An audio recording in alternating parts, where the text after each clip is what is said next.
Ya cross over na ya kwa kopiem e wo monte so binu aba efia mankwa tamaklo kawadwen woni Ghana fo bi betro madwen de bia yetena ha na bia politicians bo betro madwen na idi esi Delta Force won nsem ye ekoso wo man mu Kumasi Asantemand mu nyame adaro mom tra wo mo assign de omho ko aposifo de omo akoma aposifo san ne yasaba remind wo ho a mo fa yenko na afei ye di nkomo afa yera futa abo ya wo kire se ne haru na dusu minority leader papa yi obetimi aye flag bearer ma ndc papa ene ade ho nsem ye di ho nkomo ne dollar no tiba from ya about 4.16 na ni nyina no ho nsem etisen efia wankwa otemenka fa na ogire efia mankwa tamakro kasabre mababe pmo 37 lorry station eye enkran hanum se na sade woni abadwafo di nkomo studio no ye ba station no so wo so ba ka wadwen eno ne dwumadie ya ye de bro Adom TV eye badwam dwumadie ka wadwen dwumadie na ye ba ha no kwa nyame animu ne 37 lorry station panimfo wo madu wo huni ye papa wotumu so wo mato santia ya krado pese wo so ka wo madwen lorry fair eno ehyasie se no wo ka ho afa na no nya no topic am discuss ye de na so ya ba o maka chene de se de tie bia no wo beka bi de afa ho ye behwe Delta Force fo atutra de ye no wo makoye ye beka bi afa ho owura fota agbonso se Haruna Idrusu 2020 NDC fo nyi no so wo ma ye krado beka bi de afa ho nyame Adom cedi no so chesi dollar ne pa edi se de ye botomu ba ba ye ma we ne nsem bi na eja kawadwe wo so beka na mame fa sedema 2C mobile TV se TV no nam kra na show bottom enti wo bia ba bia wo bia timi hwe badwam ba bia wonam bia nto de no an so akopa phone bie na wa download yo 2C mobile TV eno ano no badwam kra timi hwe enti men kona men mpanifo yi enkasa papa me akwa abado ba badwam so nua yo kan wadwudwumadie wo position wo 37 lorry station any day but me dey the James Adom we are vice chairman our 37 lorry station. Your papa na bedwam dwumadie ye ka niema bebre kan wadwen efa de mbobbo so yi ho sidi nyame Adom epagya no mu kakra etutra sam ko so Asantemand mu ye kire wo mo Delta Force fo no wo makobu punani ama nkrofo adwane ya kire mu enwotwe de kan wadwen fa ho yo sa group na wo mamina enye because NDC will be MPP su will be NDC ba pa na so mu yebi NDC so MPP so ba pa mo so eyebi mese o man pensa on fa the Nancy form no ntwa sa no mani nyina mu na oma no enko nani na eno lorry fee mu hunu ne said at say ye 37 lorry station lorry fan ye bi kan okra nka ye e chance petrol no fiti last year ya tum sa ya be hand over kro mu sa 2 months na ye hand over ye ntum ye ntisi ya tum kakra be fan say ye e bobo ye nyina na ayi yesidi nyame Adom se apagya no mu kakra sa na wo si ehu na fa na de na abeka wadwen afa ho am say aba wan wa say ye ti o man mu na say be school fees kra school bi o ma ye $20 ya so say we need dollar wa nti ma say taxes na o man pension obeti so on tete so na sidi ni yakwan enpagya mu yie aha nti pani ba ko no waka na adwen no bebre wa ha pani wo so wodin ne position wa ha your friend Reverend Jima Brempong yani osofo me sofo station ya aha na meka Delta Force for no wasem kakra ya pija one kakra sesi ano em say de ani to forma niema ya nananom ehya ase de tete enkwada no ahwease osan say akora bi ahwe panyi na wasua no enti ohwa yempanimfo no enam ekwan bi so na ne enante ti me kam ye youth de megina youth na chi kakra se me no ye ade ana se o ye bibi na me beboa na aka chem se me wie na obema bibi adi na ye wie na mani a em se ubehu manim e wo kwan sonko so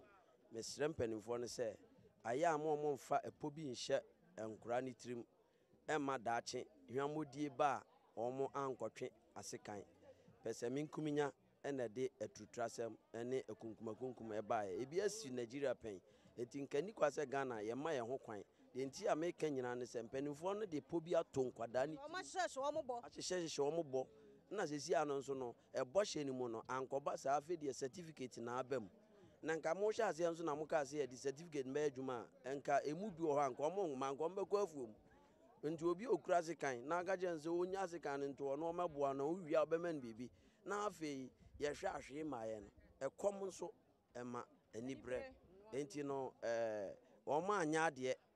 na enso no efiri baabi enti no de mehwe se mpanimfo ebetena se na omone emrantie no akasa because yo dem ayenya hu wo no 2020 nyama de na so ndisi amanyoko former regional minister nkran ha afota agbo waso no de Harry na dusu na nije ho de na akafa ho o eno de afekura na bebre beba bi nso wa brochiro mu nyama nso beba na obi anso wo de ope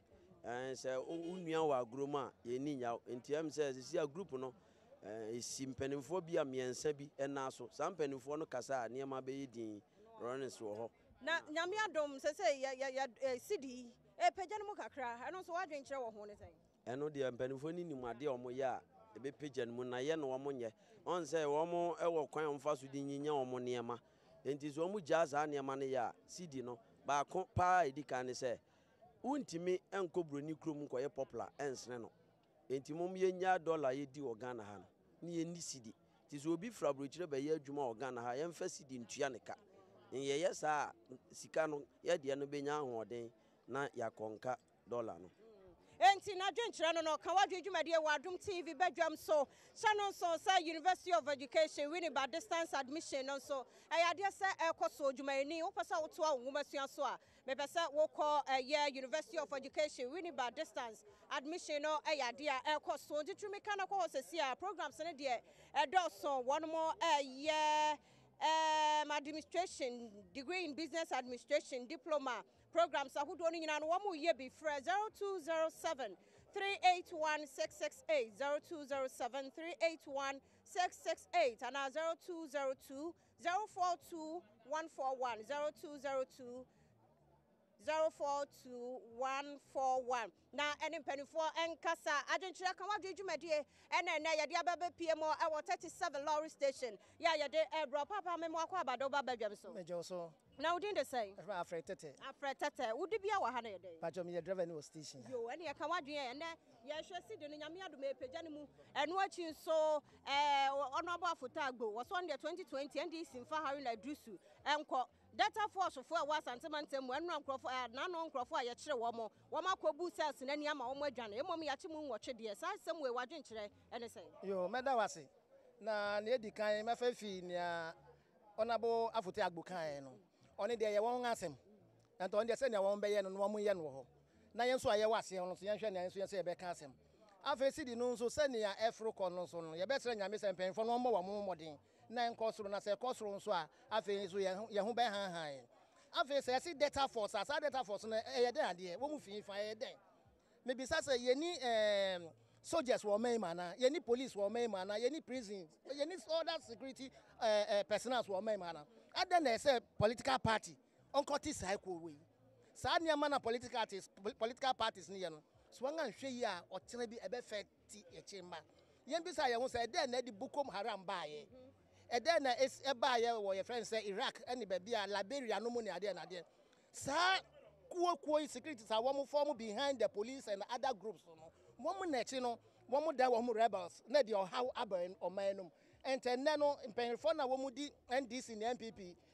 enimu no wo mu say wo mu tichire adesua bi asua ekiremba no na so wan hwe yi a otene bi no ekimba no ye de na yekọ na ekiremba no afi na be dan tro enti ye sere won say wo mu hwe no mu si sa de na no kwan na enye kura hwe say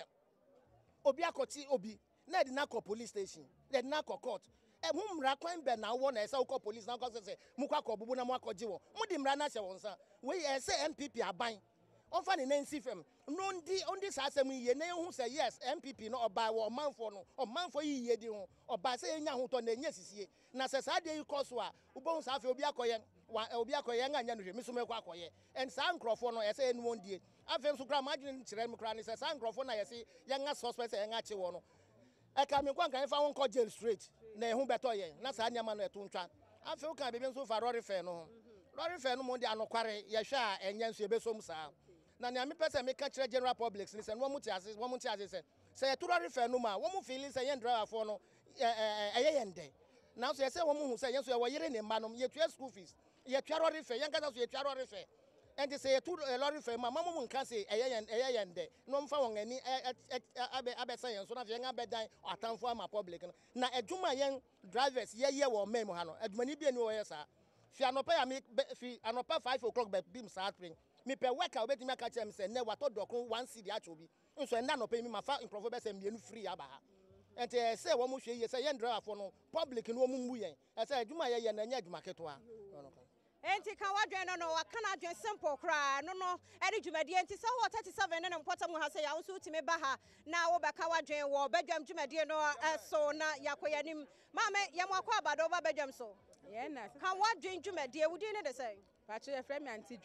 Julie ya there 37 lorry station pacho me ton robbers wo soro me ye trader yo ena ka wadwen wo badwam dwumadi so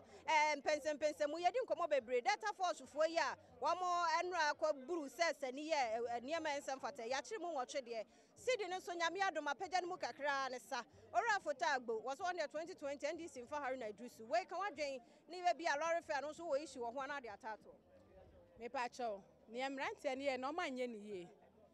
e wo so mu so man ni penifo wo man ni mu nti o mu tumi fo mo pe enye de o mo pe ya pese ye kire na na sese na abade a o ma mra ni nya adwuma wenye mi nua wenye me sister wenye madamfo ni emra ne se no o ma mra ni ndi no so ye MPP ni so ye NDC ni e wo se mra no edi no eni se opaku be ye boni be wie ni yesi we de ehu hia ma ye ngja no pacho sa mra ni ye pe wo man ga na biem eni ti no man ga na ye ya adwen se ye sisem ni ahwe ni e be koso wo Ghana ye sra na so ma mra ne nya mra ni e to so mienu so ye pese lolly fare na ya tutum no driver for ni mate for no ye to lolly fare ma wo so mu se to kwa no mu ni passengers be ko ye be sra mu se omo makoma mbra fom because wo di akira e be ye to kwa bebre ye sra mu se onya abutre driver nya abutre oni passenger ni kasa se wunua se wo yere se wunua ba woni ne nkasa obi asese ye se nya na ya tum ba ye se sani equality na ya ni se no mate efe hu ebufo ndidi umami atem wo kemu penmu tikemu na udidi na temesan se lolly fare bia na nipa no sabi obetumi ama usika ato aduane edi but esase wa betna trotro mu na woni ne kasa bash enye ne epese yesro mu se driver for ni mate for munya abutra na mu ni passengers en kasa ne wo mu ahoro be mienu wo kasa bi wo ho a ni bufu sa kasa na wo ka obi akoma eto ne yem enti ebesro mu so lolly fare no ho ni eto so miensa no so epese ye kire mu se epo mu chale na drisu nto no bo Samu ne nso ye kura munya abutre no mu mbompa ye no mu fanta party nechi no munyi nipa nyame ya adoma 2020 no mu de ne beba na nya sesi a no mbe hya se aye he we sise enu na de basabasa ba o man mu tie pa o mu cho se o mu tu o mu bo ye da mase papa ka wadwe dwumadie no na wo hwe wa Adom TV eso na me ne pani so nkasa papa me wakọ abado ba bedwam so yana wo de Adom TV dia me gidi wo hwe papa ene ye di nkomo bebre na wudi no ene wudi bia wa lorry station ha pacha friend go friend Paul me ne branch chairman papa na wadwen kire ene ma hodo aye boso yi o me de ma de sere ba ko pe ene ade we na me kire passengers no man no concern lorry fare no ho asem lorry fare na enso bia subject ti wono ye driver no ye giska na ye de ena ye shamra se wo ha se me am gina wa misa wo regional secretariat finance committee me kan enti aso lorry fare ne be ebeba no ye kotra di bobo ho ansa if say 50% ye kura kotra na me kan ho se anke ye 40% ye pay na ba 15% but passengers be so bia drivers na ho no ena abo ontrimu po ena yes adno they make us an office me wo forms on the my printing from regional secretariat signature was here e dey menye wadwe so bia driver for no ena edi trimu po yes ade say me gina we say me wo ba because varsity yi me boka me twesika enti enti mfa kwase kwami su kwati kwami su ka say obia ye popo waji obi ade say you say wo bobra na ofa kwambi yeso anya na ya say bi mu akunta dachi enti kra pese me ka din ya adwen so be ye bo obi apo na enu echi no de say dollar ni nyame adom epagya ne mu data force fo nso nsem hu na wo mu di mamu owura foto agbonso kire say hari na juice no anko 2020 NDC eno so wadwen kire ne say me ba jo ne me kan kakra ni dollar na sense na me nua sofu ne kan no sabi ye Ghana fo ye wo ye ne tu say ye betu say sky we friend city ya me tu say dollar na say yana na say euro but obi ko tue danka okoya dwuma wo se obi meju $20 megita ni nyina ka won na me kosoro ense na nyina ye forget na be ye di yankasa ye dua na se sikasem na ebe sikasem no agina afese bi akosoro janu ape na data force ne data force me se na ko fado se ni pa odi oni ochi onjeli o efese sadi we no ma country be break Kenya Liberia sare rebu se ba nyina bi sadi no so dia se ena mpanifo se so funu so kan na no kura se asem nkwala ho yi ne ma frem se me nkwa adwuma ne ma ka se mumu am na se adwuma me yi mini se adwuma me kwa nenye but mumu na se me kwa adwuma me saka me ma wo se wa bopo bia to de bentim enti wo fo course no adi to fo no afa no obedua afom ganja attack enti eno so nye enti just obi o fa me fa so onye ya da se papa pa ka wadwen papa me mo akwa abado ba Adom TV so ya na fia yo na wo so wadwen kire e de say ma wadwen kire ne say sane ana o man ne se kono ya bonya me mpaye me ye frame Pastor Williams na me twa ma akotama na me hu program no me tahwe mo pa oh ya da se papa pa akotama ko me tahwe o pa ya me nhira na ma adwen ne say sane e be ye o man no be ko nanim no ye nyina ya ba ko ebi say NDCO MPPO and MPP na weni a NDC mmoa na o man no ye mpaya na nkyiremba no so anya ba bi agena ebi say se we so we mu no se mi so we so magyae na ade basa na beba se yetimi de nkrofo ato fiase na ebinum akoyi no ade won tumi ne won pa akoyi anye we so so menti ase a ade ntokọ na beba ade ye besra se ye pa sumdwe e wo Ghana abi se Ghana ye nti bi saada Ghana ya sumdwe man na yen ya ye di akire na epese ade basa ba ente mbaka sa se mbesra yutu no se ye kasa so a ye ma ye kasa no enkoyi ebise woni panyin no ye de na si akonya so otisan o na mambo enye o wontumi ye no totwene ebise ye ni panyin ne kasa ye wo se oye ye man panyin ye mfa obuo ma no ye mfa ne die ma no na ye nya atamididie watimi wakame no na ye nka ye hummom ye ne oman no na na betena so se ye ya obi ntimi meye na na nkwa ntimi ye na ebe supporto na ne opasa wode ba no ne opasa wa ye no na timi aye yi ama yen ende mbesere se ni ekoso wo Ghana ha no ye nyina nka ekoma nto eyem na ne a omampanyine de pasa wo de oma ye nyina mmoa na entimi ye ye mayen ana fa nso yan hwe se yutina ye de obitum na wo ma form group no makoyi sa nipa no so mo de basa ba ko nipa na ye bone na ede no kotumo are wo kwan na ban na wo ho a se wo kona wo koyi no ade basa beba entimbasere se omampanyine fa ne nan si form na police fo no so ye wo ngadwuma se ba ya mfa mra no nto form obiara eni wo kwan se wo tra zamra no ye nya da se papa Fasidama Springboard College wo mo so boye e wo nwoma suamu wo ka no ho bi ene na ya ba bepie mu 37 Lorry Station ha nti se wo pe school papa obatan e de oba kwa fa no Springboard College ho e na ne nwoma sua be kwa ni mo papa hwehwe wo mo Madina Rick Junction wo mo Glory Oil Filling Station ho fra 0249 101012 0249 101012 nefa abano ekwo ho memwa kwa abado ba badwam so aha na wode ne de say ba che freme mante adumante kan wadwen okay lolo fe na meka akra abapa osima aduanan ensia Dr. Philemon Filton Medical Center so ye hia no e wa sempa eye 9:40 p.m. enti na monwenu mapom de ho Dr. Philemon na pa mi chia papa amafo a kire o madwen bebre na so yakọ monte so ka wadwene obi a kire na dwen wo ho Delta Force nsemi obi a se enye papa ye ko ne sendie ene ye dollar no e ba fom na sesidi no e kosoro kama ya e ko yie papa na afi afuta bo nsem fa haru na idiso ho o ma kire o madwene de tie wo monte so obi a betre na dwen wo ho ansa na afi so so ye won ko foforo di ansa no nkro etumi abo mami frase e free honorable Peter Kwachiaka yakọ monte so ko fo se afutenya abotre kasa na do so okay edo de ye tie die amanfo ne kan no medika kan se ye nhwe na anjinsem ne mum adwenkyere ne de eno enya de bone wom de ye mpene se ye be ye ma akoduru ti se de invisible forces ne Delta forces and de papa na ense no ni main topic a ye kan ne no enti ye besre MDC fu a omu nyina pese omu ejina bi ne kwan ho emere no so a ne mo omu prepare and I see say if you want to be president of Ghana by now, they just started to show notes. Adia oba obaya fa invisible forces yi ho. Adia oba obaya afa ye nyuma ho. Na uchiro nyina Mr. Metro Media, if you are 10 years time president, you have to do all that. NASA invisible forces near the year, I major topic, and so be a condemn. Okay, I now disturb you. I said, we talk, okay, to say no, young share, and bra, among for a cassatia judges, no, the Muntier tray, they drag them to court. Contempt. We are watching to see what the judges will do because we say no. Obi kia na so de call ya yefe. Asofo for ya yefe de omo so be kan. Oma kasa kasa ndana pay. Honorable Tiku Afisa Jaba for me. Ecos Pio Gabra ono so kra we chiri e twen. Omo do so ala Delta Force. Delta Force yenyina ya kasa enye de na be si fam. Afi na yenya 100 days. Bibia ye ntoboase na bibi na si na bibi nso ba nti bebi a omo aye no